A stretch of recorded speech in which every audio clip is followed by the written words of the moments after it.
Okay. I'm going to try this idea out using the H4n, and I'm not doing any inputs because I want to just first try it out, okay? It doesn't have to be perfect the first time, okay? I don't know why it sounds like I'm yelling. Was I? No. The piano's not.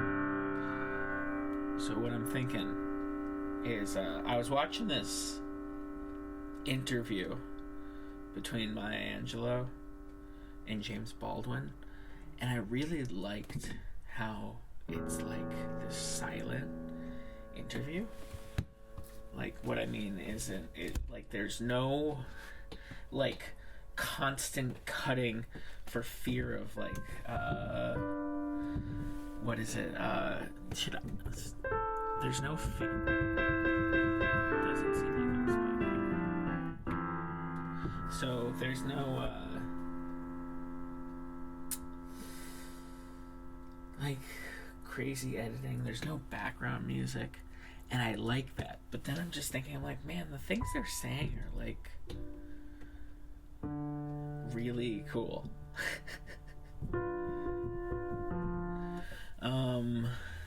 You know what I'm like they're poignant and like articulate and really well said, and there's just a mutual respect between them, and they're like two very intelligent people having a conversation where they just treat each other like just other people, but then there's also like a sense of community there, and it's really great. And then I started having this thought, I'm like, man, wouldn't it be cool if like some musician could find a way to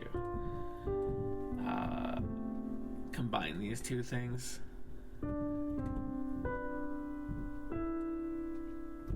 Like if they had, I don't know, like, but then I was thinking like, but it's so powerful on its own without any music. But the amount of people who would seek it out, like, I can't, like, let's see, this video that was posted, I mean, it's a recopy, but, so let's not go on those numbers. I'm attempting to monitor this, but I think one ear doesn't like the earbud.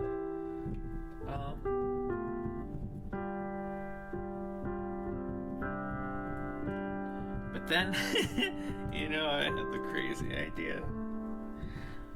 Like, what if I tried it? Well, do I have the tools to do it? Because if I try recording audio on my phone while playing a video from YouTube, it'll stop the audio. But then I have this H4n, which I just got familiar with recently.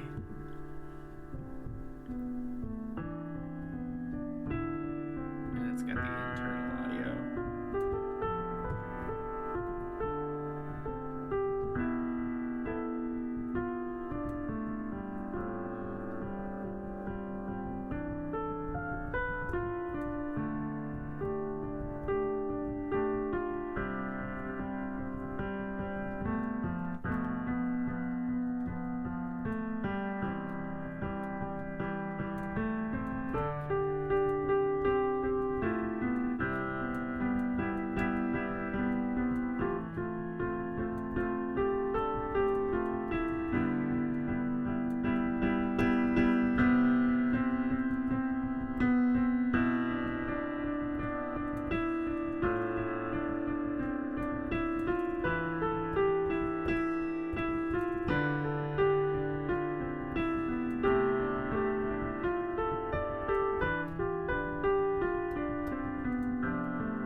So yeah, I was thinking I could try to play this video off of YouTube, and then just seeing. Hopefully, it sounds good. I'll try to position the speaker in between the piano speaker and the thing, and I'm monitoring it right now, and I'm hearing a lot of background noise. And you know what? If this is successful, well, I bet there's modern programs in the future that can clean it up. But if not, don't make me sound like robotic John Lennon, if that ever were to happen.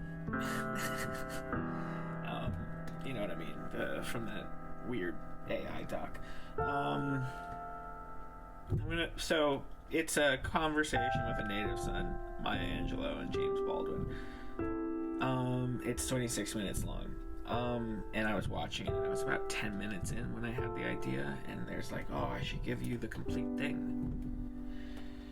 I'm going to go from 10 minutes because I'm curious what else has to be said, and if you like what you hear, go watch the conversation. Go get the 10 minutes and enjoy the silence of just hearing the words of them and the... So beautiful. They also might say something super heavy that, maybe I should stop playing. We'll see. This is just improv, okay?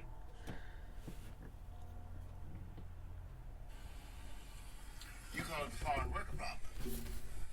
We call it slave labor. The Italians and Arabs. We left them fighting with each other. Tim, I tell you, your life. There are a million questions I have to ask, and I have to ask you to direct yourself to some what they call heavy. Young people have, especially young whites, have found that word, and they attach it to anything. Yeah, they found the word beach. Yeah. You said something. A man had a question to you about homosexuality. Oh, yeah. And you had a response to it. And I would like to hear it again and again and again. I said, it's a weary question. I said, homosexual is not a noun. It might be a verb, transitive. It is certainly an adjective, but it is not a noun. That's the question means you don't know anything about human experience, where it can take you, what it can do. And if you categorize the world in that way, then you lock yourself out from so much. I know boys, I swear to you, sweetheart, I know cats, I'm talking about white cats now too, football player types who went on the needle, and finally died because they're afraid somebody will call them a faggot. But all I know about human life, I don't know much. Less and less. Yes, when I was young, I knew a lot. Now I don't know nothing, which is a great relief. But all I know about human life is if I love you, I love you. And if I love you and duck it, I die. Exactly. But then, you see, out of that, I think, is, for me, I see the nature of love, the ability to dare, to challenge despair, and to dare to love. Which Well, you see, you can't prophesy it. You can't say, you cannot make a decision like I'm going to fall in love with, June the girl that I married. Right. All that Tin Pan Alley jazz, right? You don't know. And you have to trust life. You have to trust life. And when you say trust life, of course that means all of it. Yes, the whole. all of it. Okay, then what does that mean about death? I mean, death? Yes, about death. If one trusts life, is death not in that circumference? Well, I think,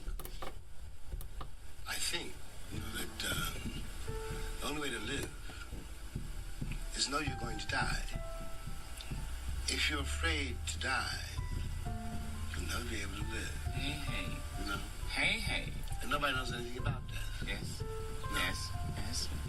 And that is also just another word. For some Singing people the don't- blues. Death is You don't another know word. anything about Right. it. You know. Right. When I go, I'll go. And where I'm going, I don't know. It might be, beautiful. It might be nothing. It might be, I think it's a cycle. I do. No, I agree. I trust my ancestors. But I know, however this may sound, I know what happens to me when I'm in trouble. I know what my mother taught me, which was to love everybody. Yep. And when I'm in trouble, I listen to something. When I'm writing, I'm listening to something. Because, all this bit about being a writer or being a star and all of that. The truth is, you become a writer because a day comes in your life, you have to accept the fact that you're not a truck driver. Yes. Even if you loved it. A ditch picking I've done, I ain't never driven a truck. I can still dig a ditch. That is, it's a division of labor in the world. Some people can do this, Yes. some people can do that, That's right. and the people who produced you, which is what I mean by my ancestors. I'm a kind of poet, and I come out of a certain place, a certain time, a certain history. Right. Right? Right. And the people who produce me, whether or not they always love me or like me or I don't know, They produced They produced me and you because- are the total of and that. that is my gig. Right. Tim, recently, you had a 50th birthday. Oh yeah, I'm 50 years old. Isn't that astounding? I don't believe that actually. I don't either, but you made a statement Don't about it. believe. What do you think about being 50? I said to you, it seems very unfair because you're dealing with numbers, right? Right. I'm 20 years away from 30, Yeah. Not and bad. I'm 20 years away from 70. Not bad. Now, that seems a little unfair. Unfair in the sense that, all right, here we go. Can't go back. Yeah. It's 20 years, between 30 and 50 and 20 and 50 and 70. Which means for me, finally, that I will have to hang around a while.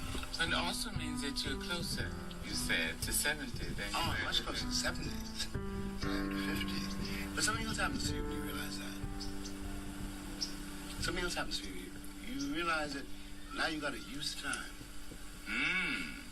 You got to use the time. I ain't gonna live another 50 years.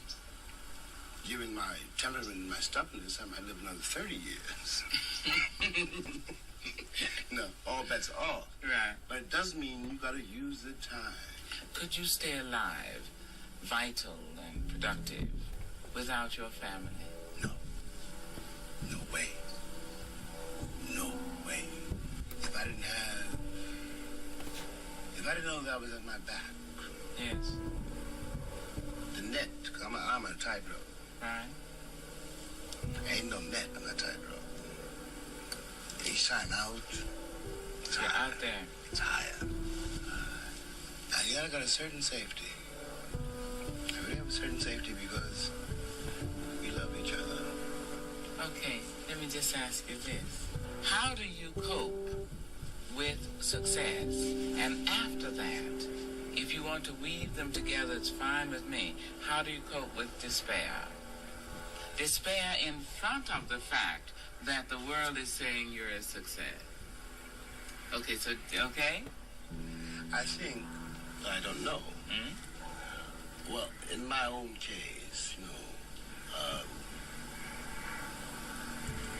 in a paradoxical fashion, which I cannot possibly explain, what is called success in my own case, right? What came out of despair, Of course. Of course. Life out of death, death out of life. That's how you learn to live with despair. You can live with despair. Success, I must say, is a little like finding yourself on a runaway horse. Because you never see it coming. And also, in a very serious way, it is not possible for an artist to be a success. No. Then would you say that again? I said it is not possible for an artist to be a success. Thank you. Once you think of yourself as a success, you forget it. Forget it. You know what I find is that you begin to believe your own publicity. You begin to take your identity from something else, and you start experimenting. Because somebody says, well, when you did so-and-so, that was such a success. Why don't you do that again? Look, I'd rather go tell them, just, God help us, 1952. I am 50. But I knew something. It's very hard to describe. I knew Go to the Mountain was a success. You know, a young man's success, you know. Young man's book. And everybody fell in love with me. I was going to be the great new folklore hero. But I thought, no, I'm a writer. I'm not going to write Go Tell It on the Mountain again. 73 times. Go Tell It on the Mountain. So I did a play which I knew I would do, the Amen Corner. Put it in my trunk for years and years. 11 years in fact. Put it in my trunk. One of my finger exercises. I was not going to write another novel. At that moment. And then at Giovanni's Room, very much as a finger exercise too, and also in order to confront something I had to deal with in myself. Because one of the dangers of being a black American, and certainly a black American man, is there's such a complex of ambiguities to deal with, you know, such a complex of poses, you know. And I've been playing a certain role. I was a stud, you know, and I didn't want to drown there neither, you know, and I wanted to figure out, to tell the truth to myself. Yep. About where it is, you know, what is it? This male, female, man, woman, black, white. Right, up, down. You know? And I had to try to deal with that. Well. So Giovanni's Room came out of that? What it comes to is that I wrote Mountain. I wrote Amen Corner, forget it. I wrote The Notes from Later Sun, forget it. It was a remainder. Giovanni's Room was a certain kind of hit because nobody believed Man who wrote Go Tell It on the Mountain could also write Giovanni's Room. Not only could, but would. But there are those who say Giovanni's Room until another, that was one of your greatest and most perfect books. A book is always flawed. And the writer knows it better than the critics do. You know what the flaws are. Long before. You know, and you become a writer by... I wrote Go Tell It on the Mountain about God knows how many times. But you need to accept the fact that, all right, this is not Hamlet. It ain't the Brothers Karamazov. Which have been written already, by the way. And well, this is me, you know. And if you don't, you know, at a certain point you cut the performance off. And you gotta get it out of the house, so you can start again. Is there any time in life when you start a project that you're not afraid? I think about knowing the street, which after all was written between assassinations. I really enjoyed it. I finally, as I say in the end of the book, I had to reconcile myself to the fact that I was never going to be able to finish it. Because it was not a journalistic assignment. It was something I had to do. It was involved with all the headlines, you know. It was a very public, you know, in a sense, document dealing with a lot of public events. I finished it. As I put it at my desk. My brother David came to see me, because David always knows when I'm in trouble. And he read it. Came down to the office and read the book. Didn't say a word. Went back upstairs. And he said, have you mailed it yet? I said, no. So he went upstairs. This is in St. Paul? In St. Paul. De France. In St. Paul de France. South of France. The hills. Right. The next morning he came downstairs and looked at me. Picked up the book. And he said, ain't you got no envelopes? Mail it all. And he mailed it. Mail it all. He mailed it. Because he knew there's a moment, after all, I don't want to go into this really, but, I loved Malcolm and got his head blown off, right? I loved Medley, got his head blown off, and I loved Martin, got his head blown off. I'd worked with Bobby Kay and I'd worked with a little bit of JFK and Lord have mercy. Wow, ain't nothing I'd done, the typewriter keys, which saved nobody. And it took me a very long time.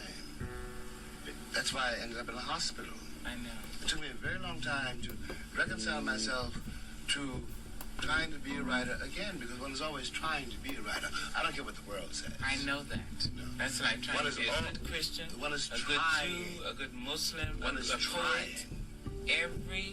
If you're 80, you get up and you try to make that fit you That's again. right. Yeah. That cloak you That's put right. down last night, exactly. Well, I have no argument. What David did really was point out to me in this laconic fashion that I had to keep the faith.